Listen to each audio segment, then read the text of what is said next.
மிதுன ராசிக்காரங்களுக்கு இந்த 2026 சனிப்பெயர்ச்சியை சூப்பராக மாற்றி தரதுக்கு ஒரு கோயில் இருக்குங்க.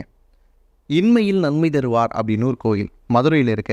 இதில் என்ன சிறப்பு அப்படின்னு கேட்டிங்கன்னா, சிவபெருமான் பாண்டிய நாட்டு மன்னனாக வந்துட்டார். அவர் வேலை செய்யணும் இல்லையா? பாண்டிய நாட்டுக்கு மன்னனாக வந்துட்டார், வேலை செய்யணும். அவரே சிவலிங்கம் வைத்து பூஜை செய்த எது அப்படின்னு பார்த்தீங்கன்னா இன்மையில் நன்மை தருவார் கோயில்.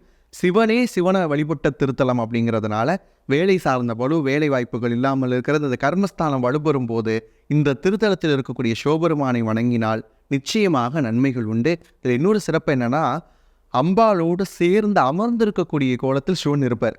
அதுக்கு கீழேயே சிவலிங்கமும் இருக்கும். ரொம்ப முக்கியமான ஸ்தலம். அந்த பேரே பாருங்கள், இம்மையில் நன்மை தருவார். நம்ம பொதுவாக என்ன சொல்லுவோம், இப்பிறவி மறுபிறவின்னு சொல்கிறோம்ல, மறுபிறவிக்கு தான் சிவம் நல்லது செய்வார், முக்தி பேர் கொடுப்பார் அப்படிங்கிற நன்மையெல்லாம் கடந்து இந்த பிறவிலே இப்போ கும்பிட்டா உடனே நன்மை கொடுக்கக்கூடிய ஸ்தலம் அப்படின்னு பார்த்தீங்கன்னா இம்மையில் நன்மை தருவார் கோயில் மதுரையில் இருக்க. ரொம்ப முக்கியமான திருத்தலம். நீங்கள் எல்லாரும் அங்கே போயிட்டு வந்தீங்க அப்படின்னு சொன்னால் இந்த சனிப்பெயர்ச்சி உங்களை ஒன்றுமே பண்ணாது.